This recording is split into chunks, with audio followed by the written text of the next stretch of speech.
extremely educated guys. McAfee back then, on an average, would get 300 brand new viruses never before seen in the wild each month. Now think about that. 300 never before seen viruses each month. That's a lot. And as he says, that's approximately 10 a day. Right now, that number is up to 500 or 600 per month.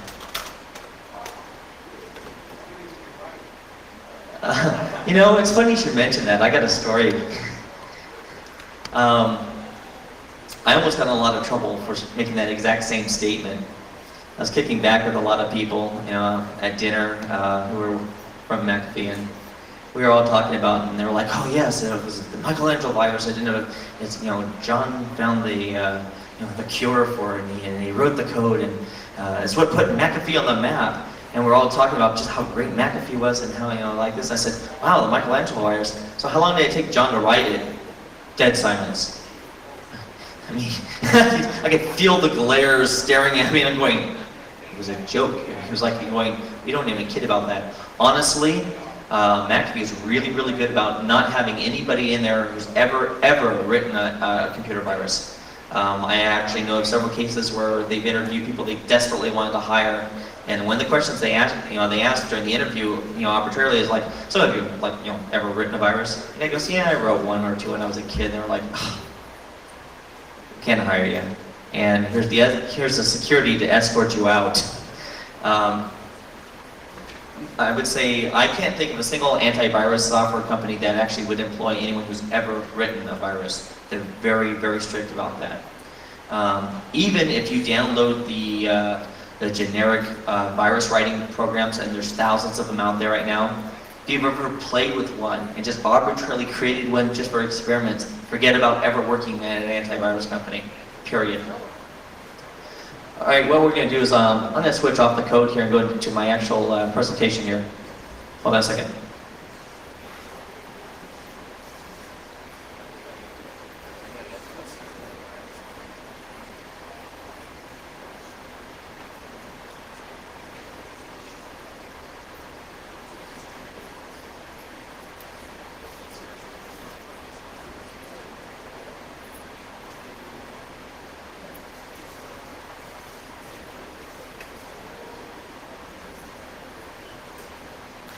I hate to admit, I actually enjoy using PowerPoint. It's really simple.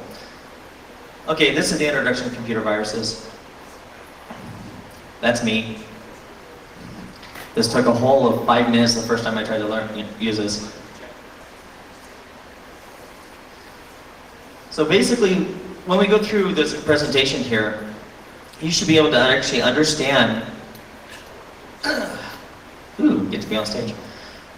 Basically how computer viruses work. That's what we're going to do here. We're going to give you an introduction about what, you know, give you a little bit more education about what you're dealing with out there. First of all, can someone actually define to me what a computer virus is? Malicious software replicating code? Is that what you said? That's a very good. I would accept that. The key word here is replicating code, though. Okay? Malicious software that replicates. For a virus to be a virus, it has to spread. Now, when I say there's 600, you know, up to 600 brand new viruses released in the wild per month, you notice you never see these. There's a reason. Most of them suck. They're not written very well. You know, I do know of cases where you have the heavy-duty virus writers. Well, this is the old school virus writers. Now, any script kiddie with basic knowledge can actually write a virus now and do massive amounts of damage. And we'll get into that a little bit later, because that's a nice little rant and rave I get pissed off about. In the old school, the guys who were writing the viruses were brilliant. These were good coders. I mean, these guys who knew the programming languages inside and out. Not only that, they knew your machine inside and out. They knew exactly what the calls to make. They knew exactly how to make their code small. Who cares if they were jerks for writing the damn virus? They were brilliant jerks, you know? The problem nowadays is anybody can write them. anybody. But you don't see most of these because, like I said, most of them suck, and it just happens. But I do know some of the old school guys who used to actually send the viruses into like McAfee and Norton, and then going, all right guys, see if you can figure this one out. And they would actually have 24-hour sessions where they would actually reverse engineer the virus code and actually have a DAT file update for it the next day just to go. And I'm going, wait a minute, you guys would actually pay the amount of time to actually do this? Yeah, but it's a matter of pride. Yeah, well, they don't do the matter of pride thing anymore unless it's something heavy duty like the I love you virus and stuff like that, which wasn't that, in my opinion, although it was a virus, it really wasn't a virus. It was a Visual Basic script written by, Putz Boy, All right, the types of computer viruses, we're going to go over types of computer viruses. We're going to talk about fakes and false alarms. That's what gets most of us in trouble. Well, not most of us, lots of us in trouble. And basically the conclusion is going to be talking about more the Visual Basic scripts. All right, the types of computer viruses that are out there. Boot sector viruses, there's file infectors, multi-party viruses, macros, and you notice I didn't put VBS scripts there yet, because that's a totally different subject in my opinion. All right.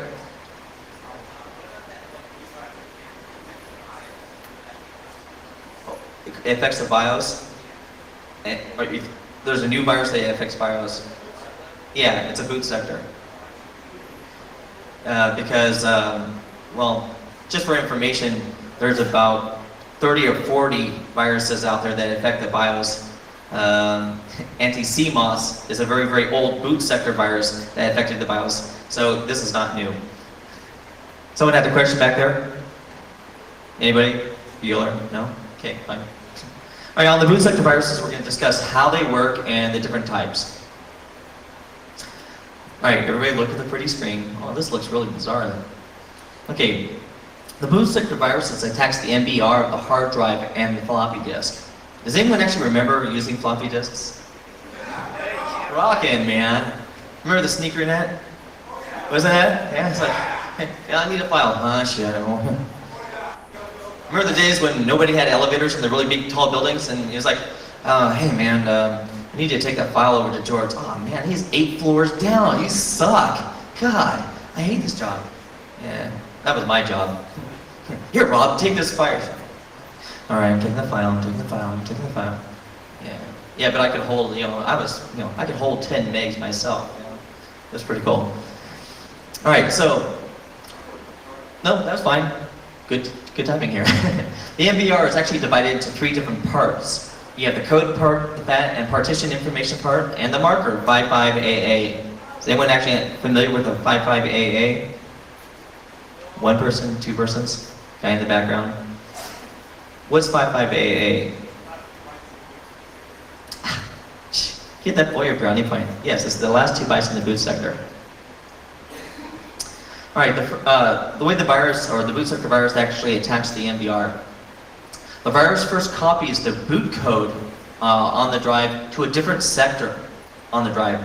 Now, the hard drive itself on the boot sector has multiple sectors to use for different types of programs to make allocation to it. Lots of these sectors are never used by anything, ever. Virus writers knew this.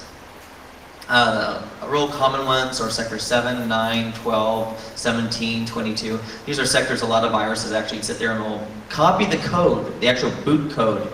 The boot code, it gives you like syntax error, file not found crap, for the DOS babies here, where you'll do something, you'll screw up and all of a sudden get the error message. That's where the error message came from, was that code. So that code would actually be written. It also gives the instructions of how to interpret the FAT allocation table and so forth. That code is grabbed, copied to a different sector completely. It then copies itself over the code, and then at the end of the code, it actually points to the different sectors. So if it actually copies to multiple sectors, like let's say it will copy to 7, 9, and 12, at the end of the code it says check 7. If 7 isn't the right code, go to 9. If that's not the right code, go to 12, and so forth, until it actually finds the correct code to actually boot up. Just to add a little point here real quick before I go to this slide here. It is actually very, very possible to multi-infect a hard drive with several different boot sector viruses. I've done a lot of experimenting with that, where it's like, do the New York boot, anti-exe, and anti-CMOS, and it's kind of cool because what most people do if they think they have a virus is they'll run their scan disk, put the disk into the drive, boot up off the disk, and they'll scan the drive once. All right, good, I got rid of the virus, but it doesn't necessarily find the viruses past that. So, good safety tip: if you actually have to boot up and scan your system to get rid of a virus, boot up again and scan again and verify that there's not a virus there. Now, the second thing is, all right, on the second portion of the boot sector is the FAT partition info that holds all the MBR data and the partition information, the directory structure of the disk. Now, some viruses are, real bitches, and they'll actually encrypt the FAT partition and directory structure of the hard drive. Okay, requiring the virus to actually load to decrypt your directory structure. So if you remove it incorrectly, everything's gone. It's all encrypted. My absolute favorite virus in the whole world is the monkey virus, which actually does this exact same thing. The monkey was a brilliant virus.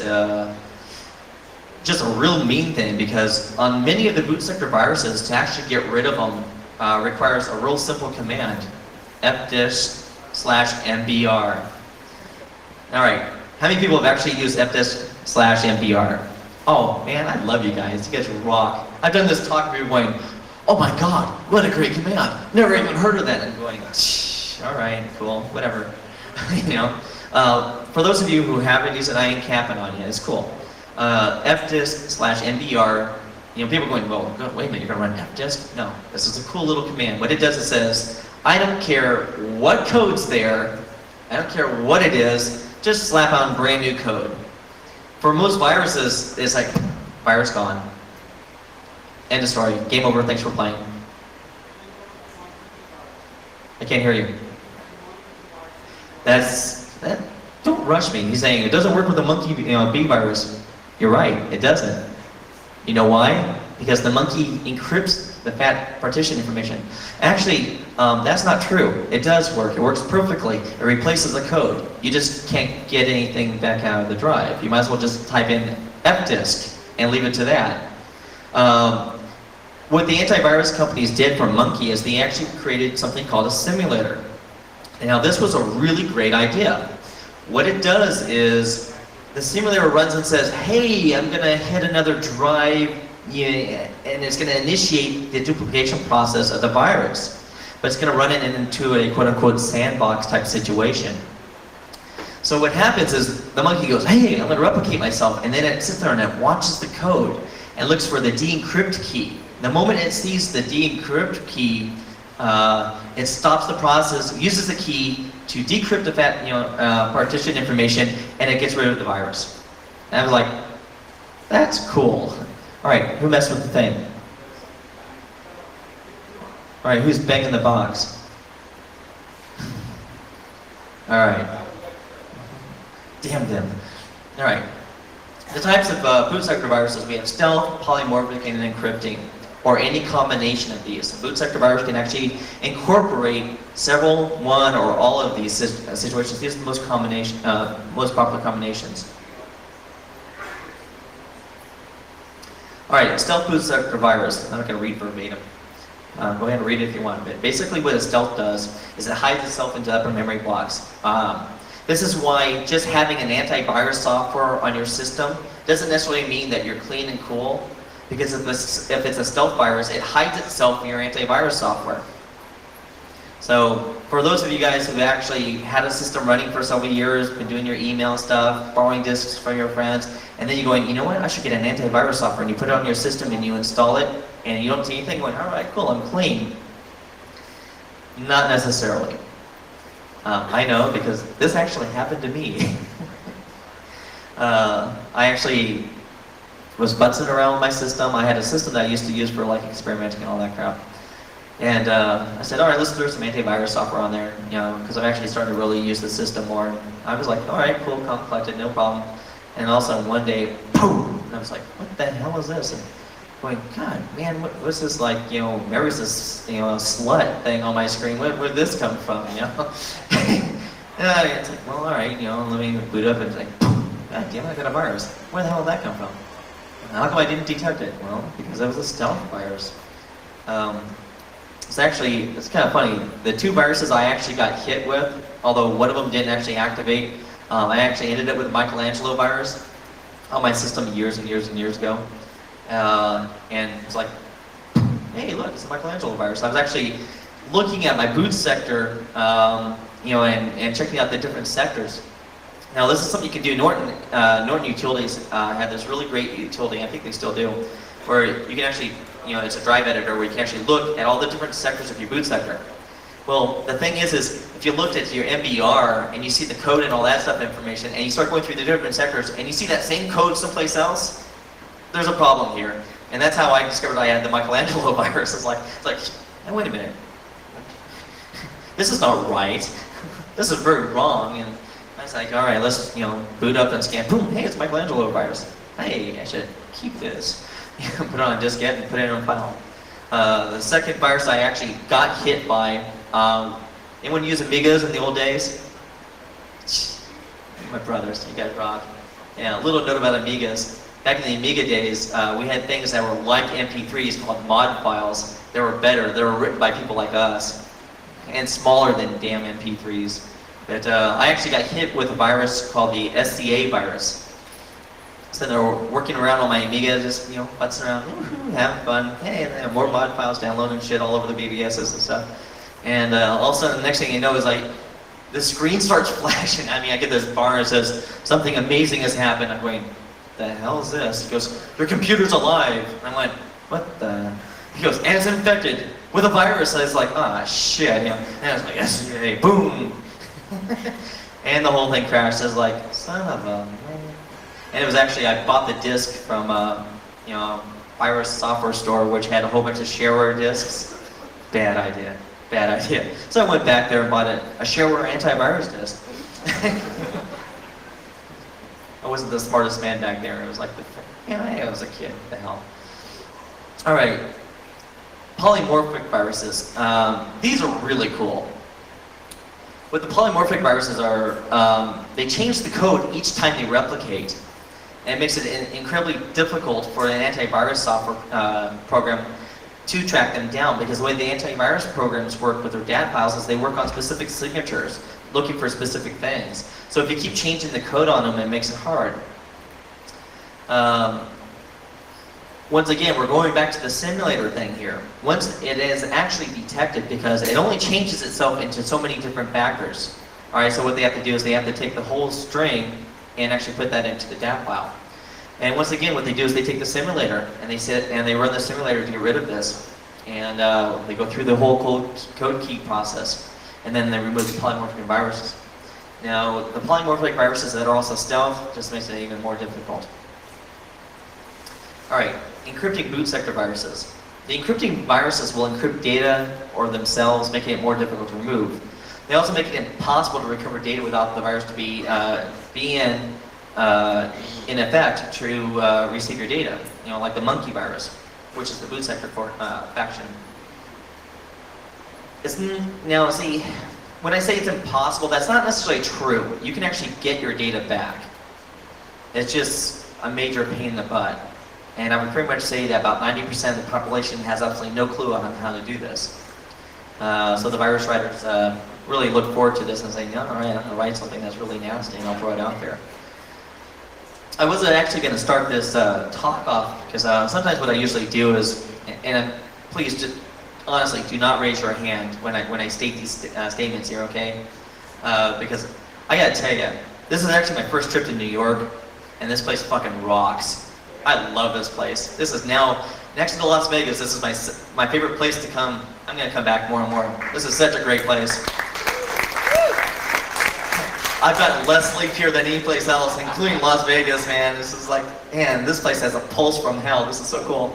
So I didn't want to do this to you guys. What I normally do is I sit there and say, hey, how you guys doing? Hey, I'm Rob Lupo, yada, yada, yada. I say, just out of curiosity, has anyone out there ever written viruses? Don't raise your hand, guys, because I like you guys. And I would always get a couple people raising their hand like the guy right back there.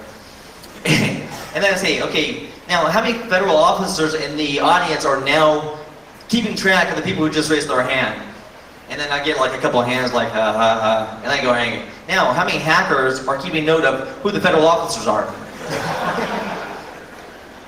But I didn't want to bust any virus writers because I've already talked to lots of you guys this conference, and you guys are like, oh yeah, I wrote a couple of viruses. And I said, man, you guys are just far too cool. All right, next one. All right, we're going to talk about file infectors here. Now, the file infector virus will attach the code to the beginning and end of the executable file. Now, you really don't see a lot of quote-unquote file infectors anymore.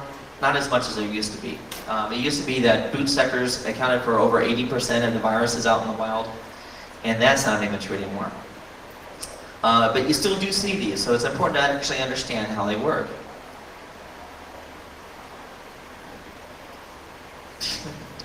Okay, all right. What happens is the very beginning of the code that the virus infects on the file will actually tell the execution to go to the very, very end to the beginning of the virus code. The virus code will load into memory, and then the end of the file will actually point to the true file. File infectors are very, very easy to keep track of. If you start noticing that your file starts growing in size and it's inexecutable, there's obviously something wrong. What we used to do is we used to do things called a binary compare on specific important files or executables and directories that we used all the time. And every once in a while I just run this, and if there's any difference in the two files, then I knew something was wrong. All right, these are definitely one of my favorites. They're called multi-party viruses. These were so cool. Not only do they infect boot sector viruses, but they infect files also. It makes the replication of this virus really, really easy. The multi-party virus will infect both the boot sector and files. The problem increases the spreading capabilities of the virus by disk, email, or any other way to move a file. Back in the days of SneakerNet, when everybody was moving floppy disks, these things were just rampant because everybody had a diskette in their drive. The moment you executed the code, it infected your drive. Also, for boot sector viruses, the way it was easy enough to actually infect a diskette was all you had to do was put a diskette in the drive and do dir a:. Boom, drive's infected. And you can actually, now, has anyone actually purposely infected a floppy disk? Go ahead and raise your hands. This is, okay. Now, for those two people who just raised their hands, have you noticed that when you actually put a diskette in drive A and you do a directory to drive A, it goes, and it runs up, and you're going, okay, cool, and then you get your directory. Now, if you have a virus loaded in memory and you put a diskette in the drive, you go directory a:, and it goes, and you're going, oh, totally different sound. It's just like hash, bam, bam, bam, bam, forces the boot sector on you.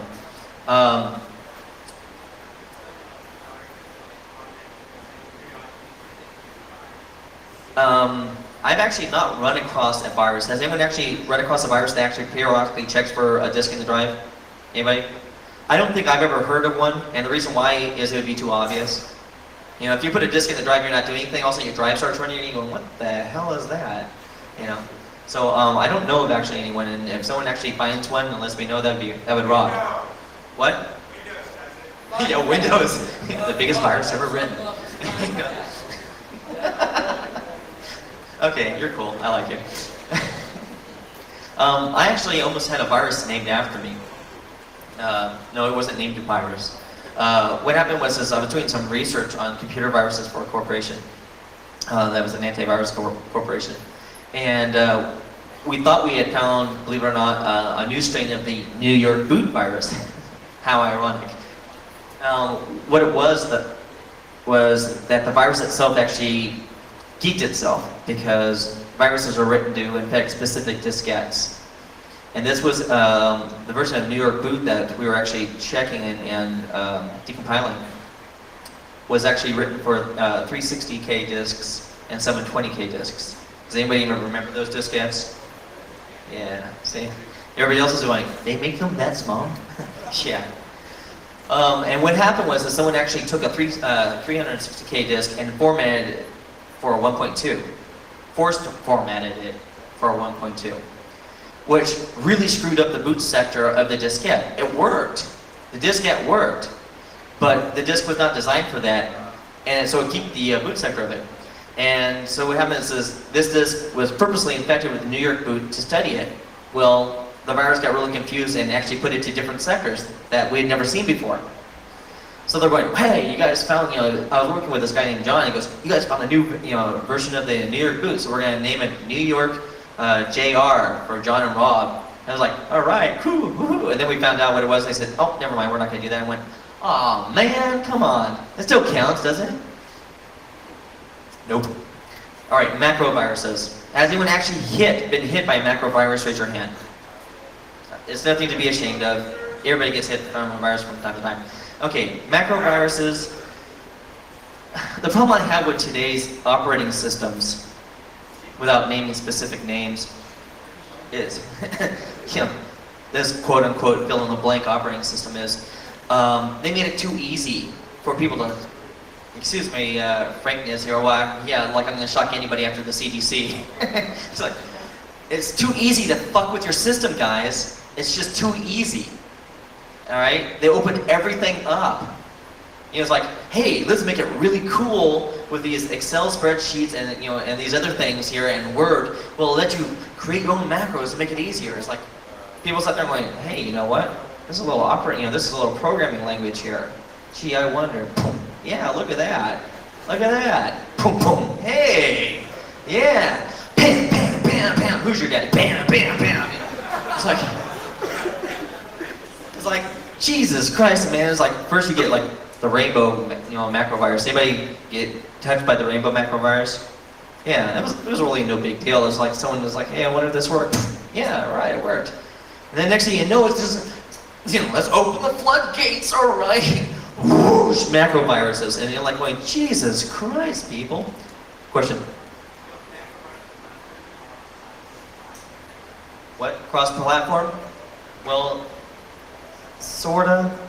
Cross-platform would actually indicate that the same operating system, or not the same operating, but the same application has to be on things. So you can go from PC to Mac with the same application, sorta.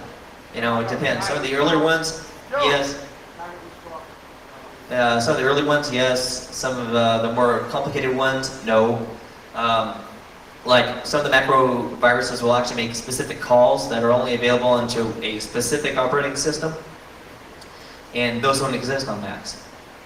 Can anyone tell me why there aren't a whole slew of Mac viruses? Yeah, the guy in the red shirt is answering all the damn questions. Too hard to program. Yeah, and that's part of the answer. What?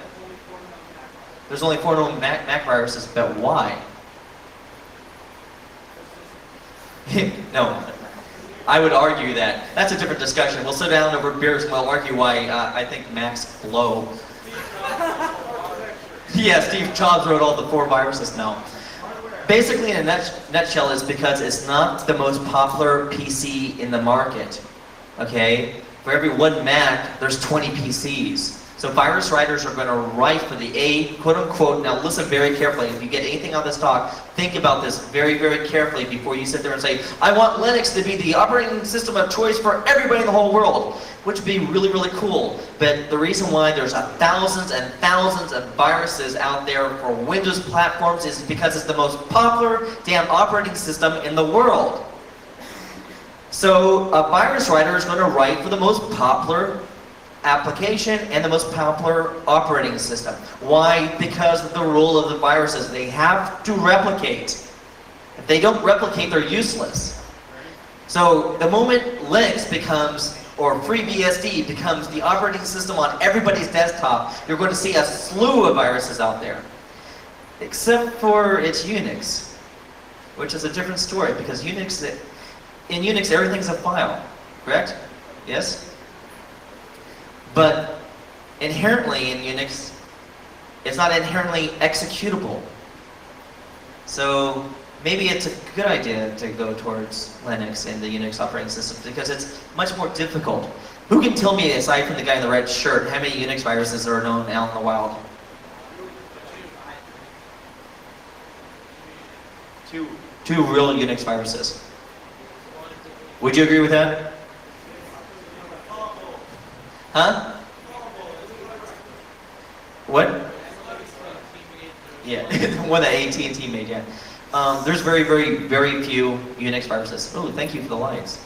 And the reason for that is Unix is very difficult to actually write viruses for. But with today's technology, with the people out there who have the better programming skills, the fact that they make the kernel open to everybody, which is it's a double-edged sword, people. You got to think of it this way. If the kernel is open source and everybody knows, everything about the ins and outs of the kernel, that's awesome for us, who are trying to customize our boxes and play with it and get the knowledge. But it's also awesome for the people who are trying to destruct your box. So these are things to think about. So let's move on from macro viruses because I hate them. All right, we're going to talk about fakes and false alarms. All right. Okay, who here, raise a hand, did not get a letter warning you about the good times? Ooh, maybe 2-3 people did not get a letter warning you about the good times virus. Now here's the cool thing here. It was harmless, it was a fake. But you know what? You still got hit with the virus. Why? Because that stupid damn email replicated itself all over the world. Chewed up bandwidth. In my opinion, it was still a virus. Fakes and false alarms, if you get a notification, a good clear sign that it could be a fake or false alarm says, read this immediately with huge exclamation points like, come on, quickly, read this. And anything that tells you that if you get this letter, delete it immediately because if you open it and read it, it's going to destroy your hard drive. You need to go look it up. Go to Network Associates, go to Norton, go to Trend Micro, go to FProd. They have great lists, absolutely fantastic lists, telling you about fakes and frauds and what is actually active in the wild right now. Okay, we're not going to actually get into the conclusion here. We're going to talk about VBS scripts. All right, show of hands. Who here actually got hit by the I Love You virus? Okay. Who here worked at a company that actually got hit by the I Love You virus? Oh yeah, yeah. See, now you know who your daddy is. Yeah. Okay. This was an interesting situation. Once again, we're stuck with an operating system that gives you all kinds of freedom. Now people are sitting there going, hey, let's make VBS scripts. The problem we have right now is lights, turn them off. Thank you. All right. The problem we have now, people, is that anybody can write a virus. This is not old school people anymore writing this stuff. They moved on to better things like 6-figure salaries and shit. Okay? Now we have 15-year-olds are going, hey, I know BASIC. Hey, it's VBS. Hey, I'll just do something that just like totally fuck with someone's system. And then somebody will get a hold of that code and say, hey, you know what? You didn't know how to make these calls. I'll just modify a little bit. And the next thing you know, you're creating these little VBS scripts that you attach to emails. It's like, hey, check this out. It's like, hey, this is better than elf bowling. Come on, try this. And it's like, ah, shit. And next thing you know, it's geeking people's systems. If you've done this, stop. You're not impressing anybody. My opinion of virus writers is your shit. Okay, that's not gonna make me real popular with some of the people in this room here. You're not helping anybody. You're not helping a cause. You're not impressing anybody. All you're doing is pissing people off. Stop. Just fucking stop. It's not gonna make a difference. They're still gonna do it. They're still gonna do it. Because the only people you're gonna impress is the script kiddie sitting next to you going, oh dude, you're a hacker elite, whoa. It's like, the rest of us is going, you fucking suck, okay? You just do. Alright? Also keep in mind that when you deface someone's web page, you're not doing a lot of harm to that, because if anyone has a clue or knows anything about web development, you actually keep a backup of your page. Someone defaces the front page, whoopee, boom. 5 minutes later, you have the front up there, lock it down a little bit, boom, you're up and running. You create a virus, you're actually causing monumental harm to people's systems. Okay? You're costing people money. You can actually be charged for the hourly rate that people are not able to work. You start creating large viruses, that's going to get expensive. You're going to do real time. Real time. Okay? With some guy named Bubba who says, I'll take a condom. This is not fun. Alright? You're not going to impress anybody. Unless you're a cute little kid with the guy behind you going, say, you look nice, fine, those jeans. Or, damn, you got a pretty mouth. This is not where you want to be, guys. If you're smart, start using it for something that more productive. Great, look at exploits. You know? Speaking of exploits, let's talk about H2K and the CDC. Anybody here from the CDC? Too bad, too bad. Because I'm going to surprise you here. I think the people from the CDC are fucking heroes. Okay? They fucking rock. Go ahead and applaud. Okay? Back orifice, in my opinion, is not a virus. It's a wake-up call to the exploits of an operating system. Okay? We're going to release it, and you better fix it. Alright, I know people at the CDC. I hang out with them. I mean, they're very, very cool people. They're also some of the most brilliant individuals I've ever met in my life. I hang out with Death Veggie, Dill Dog, Kingpin, Pond. These guys are brilliant, absolutely brilliant individuals. I mean, I totally take my hat off to these guys. Okay? Just fucking put a picture up, light a candle, band down a couple times, you're cool. These guys are great. Writing exploits, not a problem. If you can do it, do it. Force people to make the systems more secure. Do it. But don't do it like in a way, I mean, see, back orifice doesn't replicate itself through everybody's system, right? It's like if you download it and you use it, you've done it. I've actually used it as an administration tool like they claim. I've actually done that, and I was like, well, you know, sure as hell beats the hell out of PC anywhere. And it's faster too.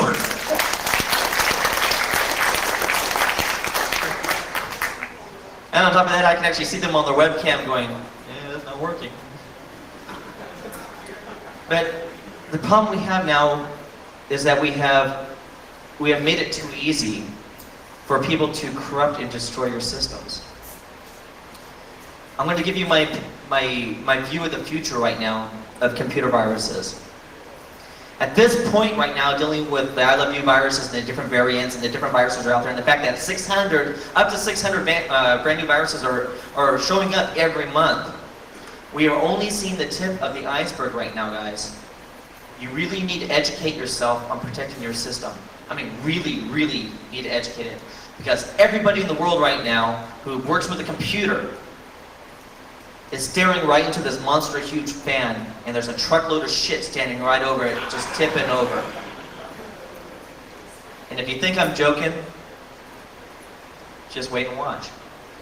Because it's only a matter of time before you're going to start losing everything on your systems. And there's really going to be no way to stop it. Know your system, know how it works, and inform other people. Thanks.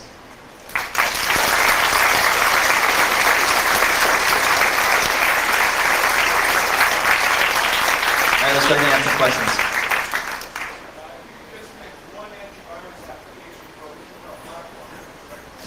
All right, the question here is if I can actually pick one antivirus application for a Win Intel platform, what would I pick? Okay, I am not endorsed by any antivirus software companies. I'm going to point that out right now. I'm not paid, I don't get any royalties, period. I would recommend two things for your systems. I'm actually a big fan of FPROT. I know FPROT has problems and it geeks every once in a while, but the reason why I'm a big fan of FPROT is that unlike every other antivirus product out there that uses one scanning engine over a DAT file, FPROT uses 3 different scanning engines to detect viruses and looks for hostile code. Okay, that gives you 2 more chances, guys. The second application that I would choose to go in conjunction, not instead, but in conjunction with your antivirus software, regardless what it is Fingen's Serpent Shield product. Now, it's a really cool product, and they impressed me when I was at the RSA conference. Basically, What it does is, anytime you execute any code, it runs it in its own little like DMZ sandbox. And it looks for hostile code, registry hits, kernel hits, whatever. And then what it does is it says, boom, hey, this is trying to be hostile to the system, I'm gonna kill it right away. It's a backup software. It's not used instead, it's used in conjunction. When the I Love You virus hit, FinGen software, when set up correctly, was the only thing that was actually protecting some systems. Because the antivirus software company still needs time to actually develop the DAT files to help protect your system. FinGen said, I'm sorry, we're not just going to be taking any Visual Basic scripts right now. It protects against ActiveX and JavaScripts too. It's a great little product. Also, the thing I liked about FPROT was 2 hours after the I Love You virus hit the United States, FPROT had a tested fix for it and actually traced it back to country of origin. That's impressive. ABP is pretty good. It's not bad. There's a publication that's from the UK called the Virus Bulletin Board. Anyone read it or seen it? Okay, read it, get into it. It's a bit of it. It's expensive. To go to the website, do a thing on Virus Bulletin Board, on Virus Bulletin. Get a subscription. Like I said, it's expensive, but each as soon as I get it in the mail, man, I lock myself in my office. I just read it cover to cover. It's got a lot of great information. There's a couple of people on the board of directors that I don't particularly like, and one of them is this person who actually speaks at some of these conventions, and I just think she's a snob. But we won't be mentioning any names. The zine's very, very good. It's a very, very good thing. Just go to the websites and start reading about it. AVP is good. Actually, it's interesting as Norton on the last one just got the 100% award from them. Although they pointed out, it's like, okay, this was a fluke, but I mean, even Norton, if you update the DAP files. Okay, I'm going to tell you guys right now your biggest mistake that I'd say about 90% of you guys do right now is you'll put an antivirus product on your system and you'll never update the DAP file, or you'll do it once every other month, or when you think it's necessary. Okay. That's like sitting there going, hey, I just bought a new car and I'll change the oil eventually. When I think I need to, but see, by then it's too late. I have FPROT on my system and I have it update the DAT file daily because FPROT does daily updates. So every single day it goes to the network, downloads, updates my system, and I try to stay myself protected. Any other questions? What language is most commonly used to write viruses? Well, right now it's Visual Basic. Yeah, and I know some viruses that are written in C, mostly assembly. But see, that's old school. Most of the people are like, assembly? I don't know how to do assembly. It's like, yeah, because we don't know anything. Any questions? Any more? Right there.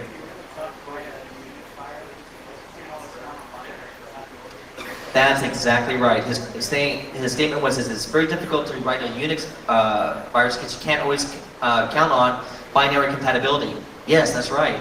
Don't use the default kernel, guys. Compile your own, Not each Unix box is going to be set up exactly the same way. So if you don't have, also with the different flavors of Unix out there, it may kick butt on Linux, but it won't work worth a shit on Solaris or FreeBSD, And you're absolutely right. It makes it a lot more difficult.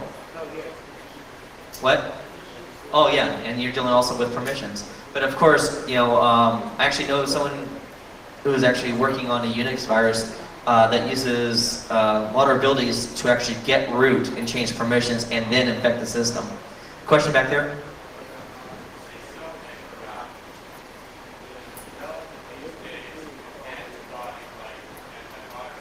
I really can't hear you. Can you come a little bit closer? Or scream. Project, man. It's like, across the room!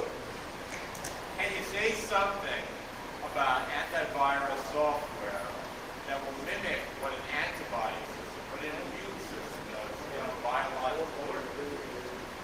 Oh God, I don't know. Okay, I mean, it's like,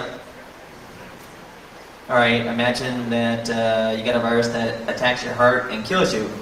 Okay, that would be the I Love You virus. Third strain. I'm not exactly sure what you were asking from me here. It was like, yes, okay, actually, see, it used to be that people wrote viruses because they were really interested. And honestly, guys, if you want to write a virus on your system and not release it to the world because you're interested in like artificial intelligence and you want to investigate, the internals, knock yourself out. Just don't hit anybody with it. Don't make it a nasty payload. So, I mean, I don't know if I'm answering your question, man. Why don't you catch me after the talk and I'll sit down and talk with you about it. You right there.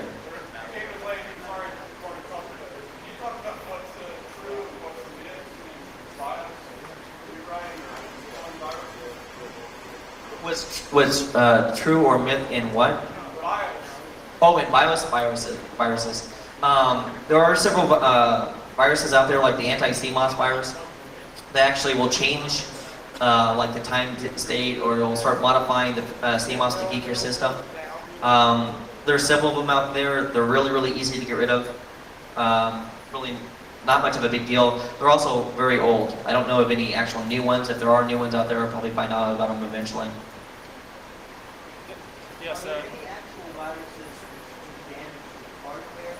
Okay, the question here is, are there any actual viruses that do actual damage to hardware? About 10 years ago, when I was first getting into the virus scene with, and doing my research and stuff, I would always hear stories of like, oh man, I got this virus, and it gave me this really nasty screen, and all of a sudden smoke came out of my system and it fried my hard drive on my motherboard and the power supply. I don't know of a single one because I've never ever seen one. I mean, it's like, my brother saw an alien and came down and gave him some chiclets, and I know it's true because he rarely lies when he's drunk and shit, so, and it's like, I think it's fluff because I've never heard of it. I know there's a possibility of actually overclocking CPUs by code and stuff like that, and maybe doing damage that way. But honestly, the way CPUs are designed nowadays is they're designed to shut down before they get too hot to melt. So I don't think there's a real risk. Yes, that's actually very true. You can actually set the heads of the hard drive through code where they'll actually spin around and smash themselves. Although on the new hard drives, no. On the older hard drives, the Winchester drives, that was very, very true. You can actually, when they had the park statement, I knew of some viruses that attempted to actually park while I was running, which would actually go, Questions? Any viruses for Star Office? Any viruses known on Star Office? On Star Office? I don't know of a single one. Okay. I don't know of a single one. Does anybody? Anyone actually, raise your hand if you actually know of a virus for Star Office. I didn't think so.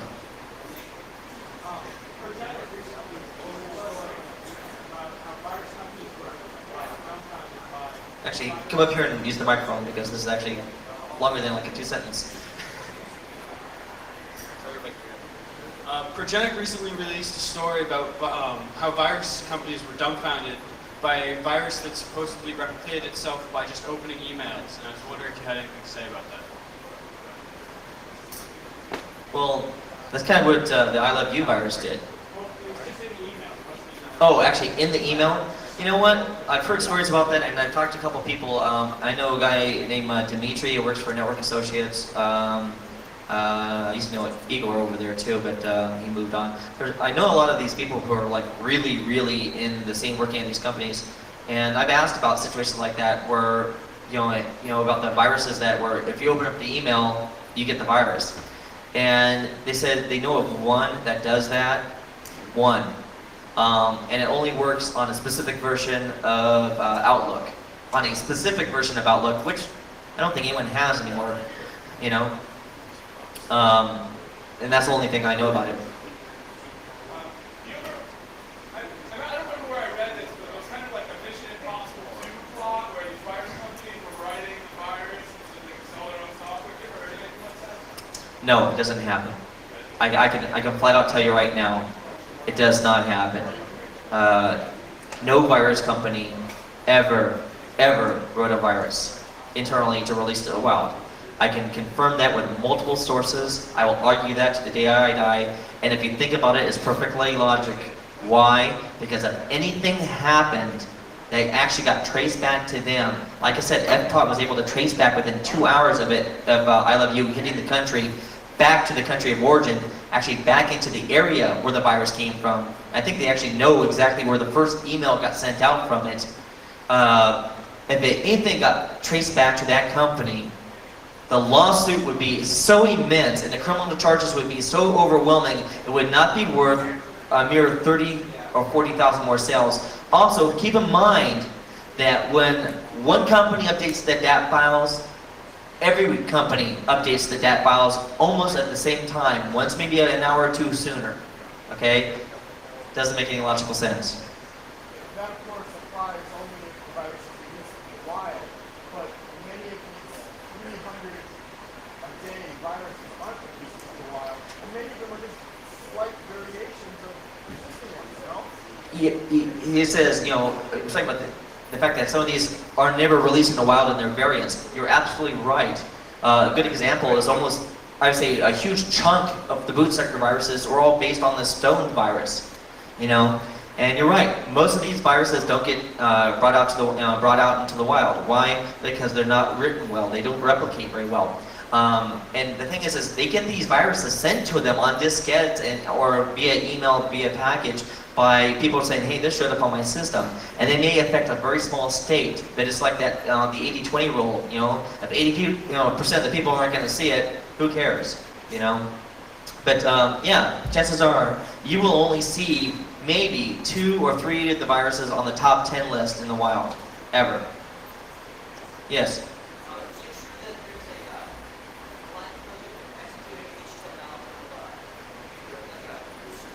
You need to speak a lot louder.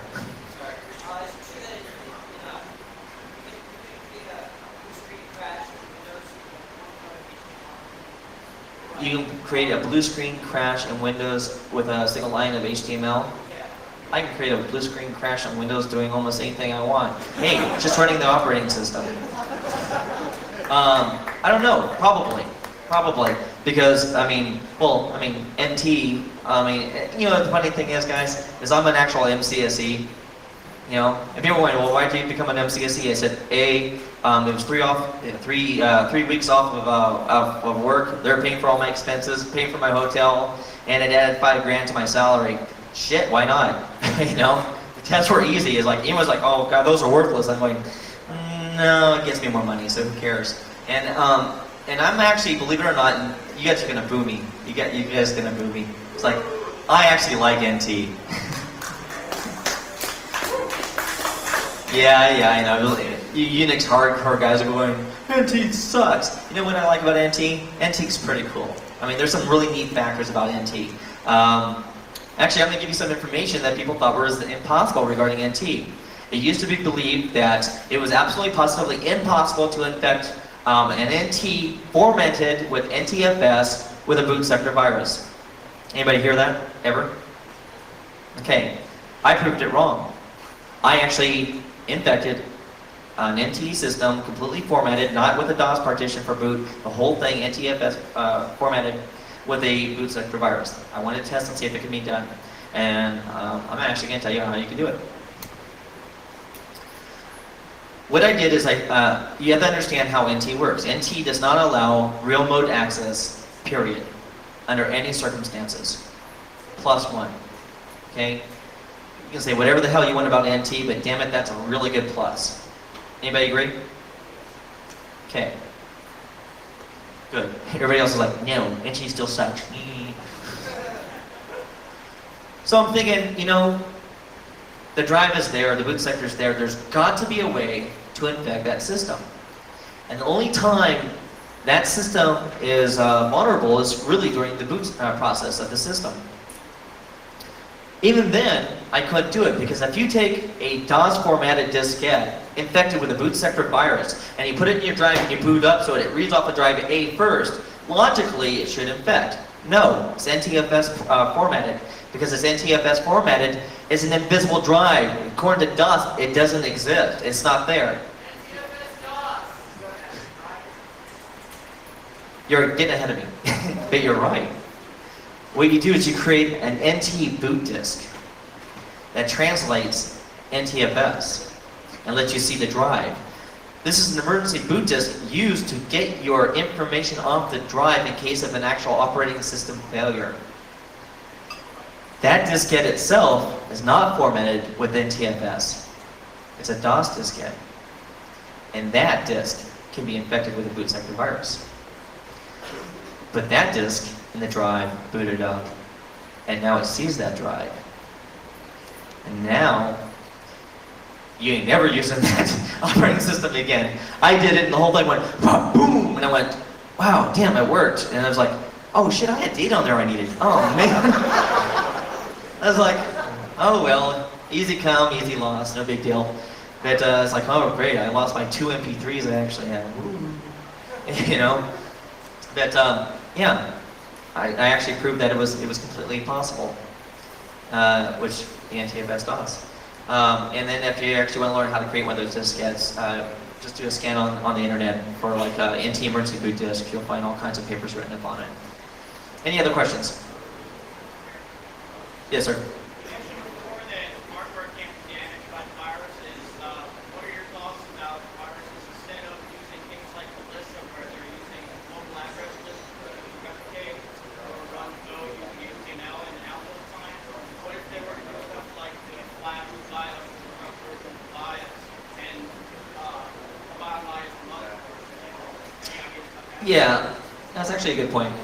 His question basically is, you know, I don't believe that it's easy for him to cause actual hardware damage, and his thing is, well, what about viruses that actually do corrupt versions of the BIOS and all that stuff? Yeah, I mean, and like I said before, there are viruses that actually corrupt CMOS, but they don't physically harm the drive. Now, I know of a single virus that actually not only does it actually screw up your CMOS, but it changes the admin passwords on your CMOS too. If you don't have them, it creates it for you. And they're going, okay, I'll just change this. And you're like, oh shit, I can't get in to change my CMOS. And it's all geeked, and your drivers aren't working correctly, and everything is like, oh man. And then from there, what you do is you actually have to sit there and like, you know, flash the, you know, the BIOS and the, you know, or upload a new EEPROM. You know, it's no big deal. It's just really annoying. Yeah, it's like, boom, CMOS jumper. Thank you. Game over. Thanks for playing. Actually, on my older 486 motherboards that I run my FreeBSD boxes on, it's the screwdriver shorting out the battery. Yeah. Shh. All right, good. CMOS over. Game over. Let's go. You know. You had a question?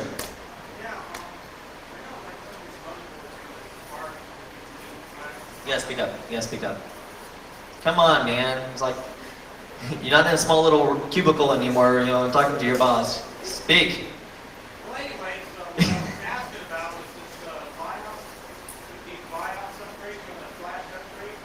Now, someone say if you interrupt in the middle of the process, you're fucked. And that would be true. You are fucked. Isn't there some, Yeah. isn't there like some permanent like default BIOS that's like that minimal on there? Okay. Or is it back to in the event that you prematurely know BIOS? Okay. I can actually give you an account of something I've done. I was actually upgrading my BIOS, and in the process of upgrading my BIOS, I had a power failure. Oh, and by the way, UPS systems are your best damn friend. Get one. One for every damn system. I got a battery backup on my fish tank. No, I'm serious. I have a battery backup on my fish tank. It's like, I don't want my fish to die. It runs the little bubble things in my jets and in my sump. I have a reef tank, a 100-gallon reef tank, that's worth about $8,000 worth of corals and fish. I ain't losing that for shit. I got my best UPS, not on my systems, on my fish tank. So, in the process of upgrading my BIOS before I got my UPS, and they're not that expensive anymore, I had a power failure. So I'm right in the middle of my BIOS. I'm like, all right, I'm after my BIOS, and I'm gonna be able to read off my CD-ROM. I'm like, woohoo, yada yada yada yada. And also, I went, mother slime, pus bucket, ah shit. And you know, and I'm going, maybe it didn't happen, maybe it. Power came on, I was like, you press the button, and it's like, ah man, I am so hosed. I'm going, oh shit, what do I do? And it was actually geeked to the point where I couldn't just like, you know, the ROM was half burned. I just called up the manufacturer of the motherboard told my version, told them the numbers on the motherboard, and said, hey, look, I by the way, I'm going to be on the social engineering panel later on today, so you'll understand this. I'm going, hey dude, you know, I'm right in the middle of a deadline, I just had a power failure, I was upgrading the BIOS, and I really need it for this project. If I don't get working by tomorrow evening, I am dead in the water, I'm going to lose my fucking job. You got to help me out. I had a BIOS, 8 a.m. next morning, man, in a little package, FedEx going, hi, here. I was like, signed it, like, yeah. Pull up the screwdriver, pop, and of course, this BIOS came with the latest version too, so I was like, I ain't gonna be doing that software shit right now. And a lot of the BIOS is actually making me with the jumper too, but you know. So yeah, it's not that hard, guys. No, it was another flash jet, so I can upgrade it later on. It was just, you know, a brand's making a new one with the latest version. Yeah. Well, no, we didn't have any in stock, so we had to burn this one for you. And I was like, all right, any other questions? Anybody? Well, thank you very much.